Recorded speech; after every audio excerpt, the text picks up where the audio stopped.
දැන් අපි කතා කරන්න යන්නේ project management වල chapter 9 resource management. එතකොට යම් කිසි project එකකට යම් කිසි activity එකකට resources වෙන් කරනකොට කියන්නේ විශේෂයෙන් human resource වගේ වෙන් කරනකොට කොහොමද ඒක manage කරන්නේ අන්න ඒ දේවල් තමයි අපි මේකෙන් discuss කරන්නේ. The importance of resource management. People determine the success and failure of organizations and projects. මිනිස්සු මතන තීරණය වෙන්නේ නේ. අවසානයේ කොච්චර සල්ලි වියදම් කරත් වැඩ කරගන්න බැරි නම් මිනිස්සුන්ට ඒක ඔක්කොම fail වෙනවා නේ. Recent statistics about IT workforce, the labor market changed a lot early in the new millennium with shortages and then abundance of IT workers. In 2004, ITA report shows a slight recovery in 2004. Okay, 89% of new jobs came from non-IT companies, and hiring managers say interpersonal skills are the most important soft skills for IT workers. Again, මිනිස්සු එක ගනුදෙනු කිරීමේ skills තමයි ගොඩක්ම වැදගත් වෙන්නේ විශේෂයෙන් human resource වගේ management වලට. And global high-tech industry generated more than 2.1 trillion. ඇත්තට මේ දේවල් නම් කතා කරලා වැඩක් නැහැ. මොකද මේවා ගොඩක් මේ පරණ data වගේ තියෙන්නේ. ඒක නිසා ඒක ඔයගොල්ලෝ ඕනනම් කියව ගන්න. Okay, long hours and stereotypes of IT workers hurt recruiting. කියන්නේ සමහර job සහ සමහර කියන්නේ වැඩ කරන කියන්නේ සමහර jobs වල කරන්න තියෙන activities සහ වැඩ කරන වෙලාව අනුව සමහරු IT field එකෙන් අයින් වෙනවා විශේෂයෙන්ම කාන්තා පාර්ශවයේ. ඒ කියන්නේ රෑ වෙනකන් වැඩ කරන්න තියෙන හින්දා ඒගොල්ලෝ මේකට ඉන්නේ නැහැ. එහෙම ප්‍රශ්න තියෙනවා. එතකොට මේ තියෙන්නේ ඒ වගේ and the need to improve benefits, redefine work hours and incentives and provide better human resource management. අන්තික තමයි ඉන්ඩස්ට්‍රි එකේ තියෙනවා IT workers ලා කියන කිසිම වෙලාවක් කලාවක් නැති ඔහේ ඕන තරම් වැඩ කරන පිරිසක් කියලා. ඉතින් ඒක නිසාම IT වලට සමහර වෙන්න කැමති, කාන්තා පාර්ශවයේ ඉන්න කැමති ඔය වගේ ප්‍රශ්න තියෙනවා. Okay, what is project resource management? Making the most effective use of people involved in a project. Process include human resource planning, identifying and documenting the project roles, responsibilities and reporting relationships. ඒවා හරියට තියෙන්න ඕන කවුද මොනවාද කරන්නේ කාටද report කරන්නේ කියන එක. Acquiring the project team, getting the need personnel assigned to and working on the project. එතකොට හරි team එක form කරගන්න. Developing the project team, building individual and group skills and managing the project team, tracking team member performance, motivating, timely feedback, resolving issues, blah blah blah. Okay. Keys to managing and leading people. Psychologists and management theorists have devoted much research and thought to the field of managing people at work. Important areas related to project management include motivation theories, influence and power and effectiveness. එතකොට motivation theories කියන්නේ සේවකයන්ව වැඩේ කරන්න උනන්දු කරවන්නේ, අභිප්‍රේරණය කරන්නේ, motivate කරවන්නේ කොහොමද? එතකොට එහෙම environment එකක් ආයතනය තුල හදන්න ඕනේ. එහෙම තියෙන leadership එකක් තියෙන්න ඕන ආයතන. ඊළඟට අවශ්‍ය බලය පාවිච්චි කරලා ඒගොල්ලන්ගෙන් වැඩ ගන්න සහ වැඩ හරියට කරන්නේ නැති අයට දඬුවම් දෙන්න ඕන. and හරි දේ කරන්න ඕන. effectiveness කියන්නේ ඒකයි. So motivation ගත්තොත් intrinsic and extrinsic කියලා ප්‍රධාන කොටස් දෙකකට බෙදන්න පුළුවන්. Causes people to participate in an activity for their own enjoyment. ඒ කියන්නේ සමහර දේවල් කරන්න එයා කැමති හින්දා ඒක කරනවා. බාහිරින් එයාට මොනවාවත් මූල්‍යමය ලාභයක් හෝ එහෙම නැත්නම් වචනකින් හරි කාගෙන් හරි හොඳක් අහන්න එහෙම නැහැ. එයා ඒකට කැමති හින්දා එයා කරනවා. Extrinsic කියන්නේ ඕක තමයි හුඟ දෙනෙක්ගේ තියෙන motivation එක. Extrinsic motivation causes people to do something for a reward or avoid penalty. හරිද? කරේ නැත්නම් රස්සාව නැති වෙන හින්දා හෝ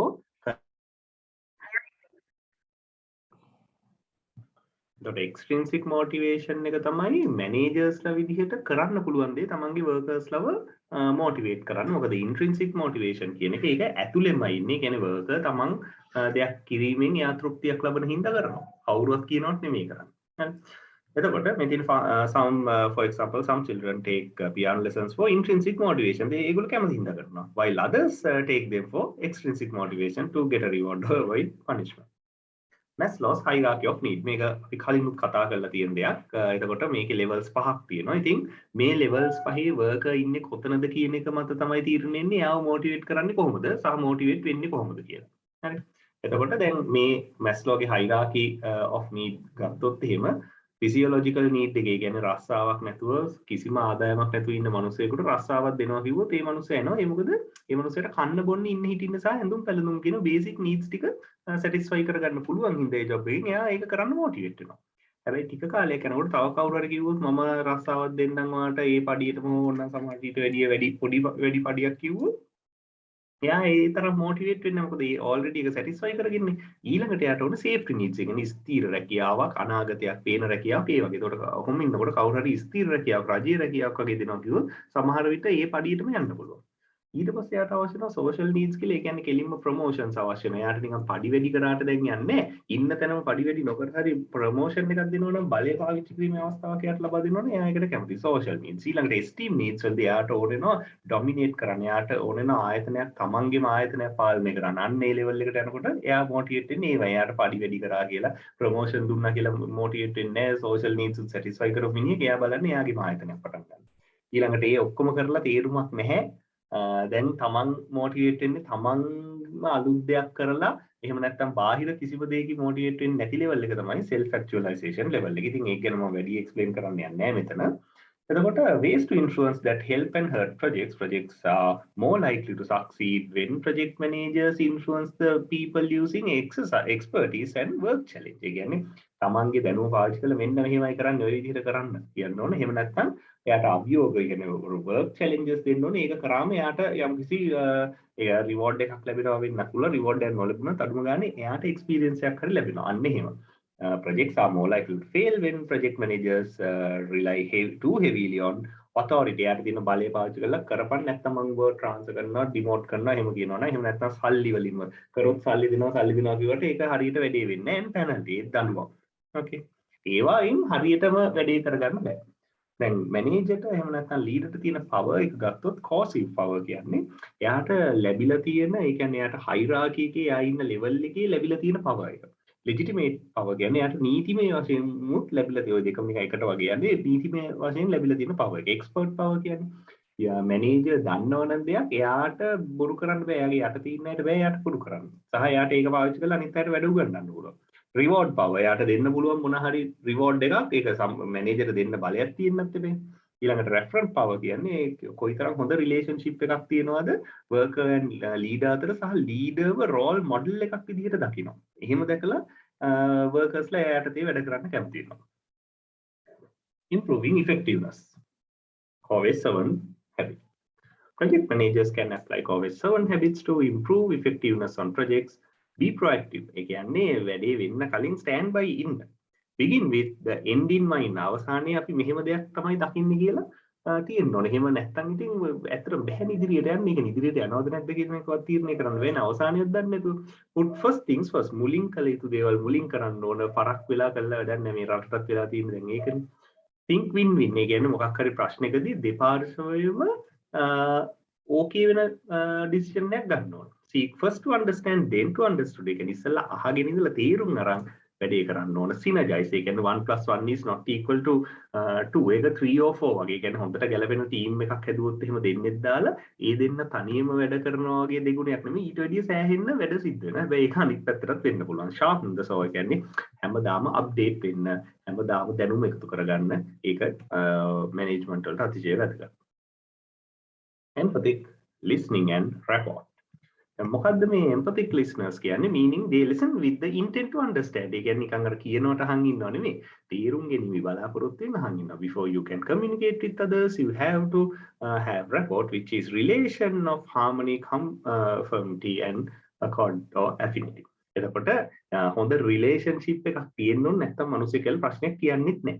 Mirroring is the matching of certain behaviors of the other person and is a technique used to establish rapport. ඒ කියන්නේ අනිත් පුද්ගලයන් නිතරම තරහ යන පුද්ගලයෙක් නම් ඒවව Taman දන්නවනම් තමමුත් තරහ අරන් ප්‍රශ්න විසඳන්න බෑ. ඒක තේරුම් ගන්න ඕනේ. IT professionals need to develop empathic listening and other people's skills to improve relationship with users and other stakeholders. Developing the resource management plan and team charter. Resource management planning, what went right. Best practices for ensuring partnership between people in business and technology areas include recruiting business people, not IT people. to take the lead in determining the justifying investment in new computer systems. එතකොට IT people අරන් හරියන්නේ මොකද leaders ලට තියෙන්න ඕන managers ලට තියෙන්න ඕන idea එකක් මේක කිරීමෙන් ආයතනයට දෙන ලාභය මොකක්ද කියලා. එහෙම නැතුව IT solution එකක් දීලා වැඩක් නැහැ. Having chief information officers push their staff to recognize that the needs of the business must drive all technology decisions. එතකොට business need එකක් නිසා තමයි දෙයක් කරන්න ඕනේ. නැතුව technology තියෙනවා එහෙම software එකක් හැදුවොත් පට්ට කියලා කරලා වැඩක් නැහැ. ඊළඟට reshaping IT units to look and perform like consulting firms. එතකොට IT department එකකින් වෙන්න ඕන මොකද්ද? ඒගොල්ලන්ගේ business need එකට IT solution එකක් consultancy එකක් දෙන එක. Organizational planning involves identifying and documenting project roles, responsibilities, and reporting relationships. Outputs includes project organizational charts, staffing management plans, responsibility assignment matrix, and resource histograms. So, we will move on to the මේ තියෙන organizational chart එකක් තියෙන්න ඕන. එතකොට තමයි මේක කවුරු කාට report කරනවද කියන එක තියෙන්නේ. ඉතින් මේ hierarchical chart එක ගැන අමුතුවෙන් කියන්න දෙයක් නැහැ. ඊළඟට work definition and assignment process. එතකොට දැන් මේ තියෙන්නේ steps ටිකක් තියෙනවා. ඒ හැම step එකේම outputs ටික තියෙනවා. ඒ outputs ටික තමයි ඊළඟ step එකට input එක වෙන්නේ. අන්න ඒ විදිහට එක එක වැඩ සහ ඒව අතර තියෙන relationships සහ ඒවයි තියෙන කරන්න තියෙන දේවල් ටික තමයි මේකෙන් කියවෙන්නේ. ඊළඟට responsibility assignment matrix. එතකොට මේක අතිශය වැදගත් දෙයක්. Responsibility assignment matrix is a matrix that map the work of the project as described in the work breakdown structure to the people responsible for performing the work as described in OBS. Can be created in different ways to meet unique project needs. මෙතන තියෙනවා WBS work breakdown structure එකේ activities ටික. හරිද? එතකොට මේ තියෙන්නේ units ගත්තොත් එහෙම software engineering, development, hardware management ඔය විදිහට තියෙනවා. එතකොට දැන් R කියන්නේ responsible organizational unit and performing organizational unit. ඒ කියන්නේ responsibility එක කාටද තියෙන perform කරන්නේ කවුද? එතකොට දැන් මේ ගත්තොත් දැන් මේ තියෙන්නේ work breakdown structure මේ items ටික මේ මෙතනින් තියෙන මේ පැත්තට තියෙන work breakdown structure items ටික උදාහරණයක් විදිහට first activity එකේ 1.1.1 එක responsible software engineering team එක. දැන් මේ තියෙන්නේ මේක අනිත් පැත්තෙන් ඉස්සෙල් කිව්වේ මේ තියෙන්නේ OBS units ටික. හරිද? එතකොට මේ තියෙන software engineering unit එක තමයි responsible මේකට responsible and performing ඒගොල්ලෝ. අන්න ඒ විදිහට මේ එක එක දැන් training කියන එක ගත්තොත් මෙන්න මේ activity එකට training department එක තමයි unit එක තමයි responsible and performing. අන්න ඒ විදිහට responsibility assignment matrix එකෙන් බලා ගන්න පුළුවන්. ඊළඟට දැන් මේ තියෙන්නේ තවත් එකක් stakeholder roles. දැන් stakeholders ලා ඉන්නවා කීප දෙනෙක් ABCDE කියලා. එතකොට ගත්තොත් එහෙනම් දැන් මේ ඇතුලේ තියෙන අකුරු වලින් කියන්නේ ඒ කියන්නේ accountable, participant, review required, ඊළඟට input required, sign off required. unit testing එක මෙයාගෙන් sign off එක හැම එකටම මෙයාගෙන් sign off required. හරි? හැම testing එකේම. ඊළඟට මෙයා මේකට accountable.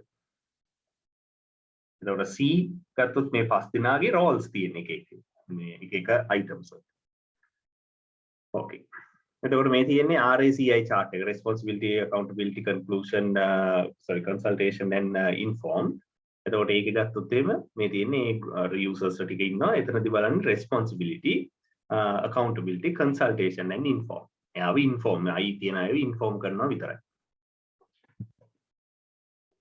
Estimating activity resources. Staffing management plan and resource histogram. The staffing management plan describes when and how people will be added and to taken off the project team. A resource histogram is a column chart that shows the number of resources assigned to a project over time. And මේ තියෙන්නේ උදාහරණයක් විදිහට number of people මෙතන උඩරින් 8 දක්වා තියෙනවා. එක එක මාසවලදී මිනිස්සු කී දෙනෙක් assign කරලා තියෙනවද කියන එක chart එකේ උසෙන් බලා ගන්න පුළුවන්. සහ chart එක ඇතුළේදී අපිට බලන්න පුළුවන් managers ලා නම් හැම වෙලාවෙම එක්කෙනා ඉඳලා තියෙන්නේ. business analysts ලා මුලදී වැඩි, පස්සේ වෙනකොට අඩු වෙලා තියෙනවා. programmers ලා මුලදී අඩුයි, මැද හරියේදී ගොඩක් වැඩි. and technical writers ලා එහෙම අග හරියේදී තමයි සම්බන්ධ වෙලා තියෙන්නේ. එතන ඒකට බලපු ගමන් තේරෙනවා මොන විදිහටද වෙනස් වෙලා තියෙන්නේ කියලා සහ total number of human කියන එක බලන්න පුළුවන්. Acquiring resources. Acquiring qualified people for teams is crucial. The project manager, who is the smartest person on the team, has done poor job of recruiting. මොකද හරි මිනිහා ගත්තේ නැත්නම් ඉතින් කරන්න බෑ මේක. Staffing plans and good hiring procedures are important as incentives for recruiting and retention. කියන්නේ සේවකයෙක් අරන් විතරක් මදි උන්ව තියාගන්න දැනගන්න ඕනේ. Some companies give their employees $1 for every hour that a new person who they help hire works. එතකොට කවුරු recommend කරනවා නම් හරි කෙනෙක් recommend කරනවා. Some organizations allow people to work from home as an incentive. ඒක දැන් නම් හුඟක් සිද්ධ වෙනවා.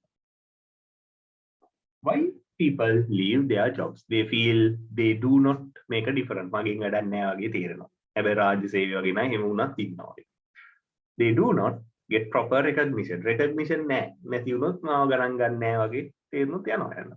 They are not learning anything new or growing as a person. රාජ්‍ය රැකියාව කරන ඉතින් ඒත් ඉන්නවා. They do not like their co-workers. ඔක තියෙන ලොකු ප්‍රශ්නයක්නේ. They want to earn more money. ඔය තමයි හේතුව.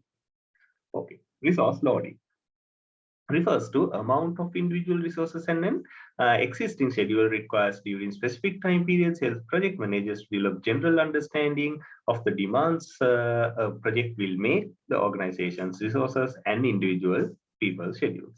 Overallocation means more resources than are available as assigned to perform work at given time. මේක ගත්තොත් එහෙම දැන් මෙතන මේ තියෙන්නේ වැඩ කරන පැය ගන්න. ඒතකොට සාමාන්‍යයෙන් පැය 8යි නම් වැඩ කරන්නේ. මේ මිනිස්සු ගානෙන්ම මේක යනවනම් සමහර මිනිස්සුන්ට පැය 24ම වැඩ කරන්න වෙනවා මේ දවස්වලදී. හරි. ඒතකොට මේගොල්ලෝ මොනවද? ඕවර්ලොකේටර්. එහෙම කරන්න බෑ. දැන් රතු පාටේ පෙන්නන්නේ ඕවර්ලොකේටර්. ඒ කියන්නේ 100% කියන්නේ අපි හිතමු මේ පැය 8 වැඩ කරන්න කියලා. එතකොට මේ සමහර පුද්ගලයෝ සමහර දවස්වල එයාට වැඩ වැඩි. එහෙම වෙන්න බෑ. ඒකට කරන්න ඕන resource leveling. Is a technique for resolving resource conflict by delaying task. කියන්නේ critical path එකේ නැති task අපිට delay කරන්න පුළුවන්.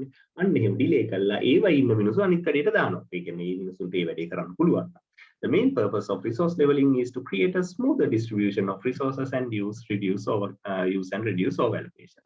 දැන් බලන්න මෙතන තියෙනවා project එකක් දවස් 5කින් complete වෙන project එකක්. දැන් මෙතන ගත්තොත් එහෙම activity on arrow නේ මේකේ තියෙන්නේ. එතකොට A දවස් 2යි C දවස් 3යි B දවස් 5යි. B තමයි මේකේ critical path activity එක. එතකොට B delay කරන්න බෑ. හැබැයි A ඕනනම් දවස් 3කින් delay කරන්න පුළුවන්. C ඕනනම් දවස් 2කින් delay කරන්න පුළුවන්. මුළු project deadline එක delay නොකර. එතකොට දැන්ට මේකේ බලන්න දැන් මේකේ හැටියට මේ A B C තුනම එකපාර පටන් ගන්න පුළුවන් නේ. හැබැයි එහෙම පුළුවන් වෙච්ච පළියට පටන් ගන්න ඕනේ නැහැ. මොකද පටන් ගත්තොත් එහෙම දැන් අපි ගත්තොත් එහෙම activity දැන් අපි හිතමු මේ C කියන A කියන activity එකට ඕන A කියන activity එක කරන්න දැන් දවස් 2යිනේ කරන්නේ. එතකොට workersලා දෙන්නයි ඕනේ එකට කරන්න. හරිද? sorry මේ workersලා එක්කෙනයි. හරිද? A කියන activity එකට workersලා එක්කෙනා sorry දෙන්නයි ඕනේ. හරි ඊළඟ 8 වෙනකන් එතකොට workersලා දෙන්නයි ඕනේ. හැබැයි ඒ කියන ඇක්ටිවිටි එක මුලදීම පටන් ගන්න ඕන කියලා එකක් නැහැ නේ. මොකද දැන් මෙහෙම වුණා බලන්න මුල දවස් දෙකේ වැඩ කරලා තියෙනවා වර්කර්ස්ලා 8ක්. තුන්වෙනි දවසේ වර්කර්ස්ලා 6ක් වැඩ කරලා තියෙනවා. 4යි 5යි වැඩ කරලා තියෙනවා වර්කර්ස්ලා 4යි. දැන් කොහොම කරන්න ගියාම හරි අමාරුනේ. එක එක දවස්වලට එක එක මිනිස්සු ගණන් වැඩ කරන්න. නමුත් අපිට පුළුවන් B වලට අවශ්‍ය මිනිස්සු ගණන් දැන් බලන්න B දිගටම යනවනේ කොහොමද දවස් 5ෙම යන්න එපා. හැබැයි B වලට allocate කරලා තියෙන මිනිස්සු දෙන්නයි. මේ මිනිස්සු දෙන්නට B කරගෙන යන්න දීලා අර A සහ C එකක් ඉවර කරනවා. මොකද ඒ දවස් දෙක නම් ඒක ඉවර කරලා ඒකේ ඉන්න මිනිස්සු දෙන්න සීට දාලා වැඩේ කරන්න පුළුවන්. එක්කද? එතකොට මොකක්ද වෙලා තියෙන්නේ? මුළු දවස් 5ටම වර්කර්ස්ලා 6 දෙනා බැගින් තමයි ඉන්නේ. එක්කද?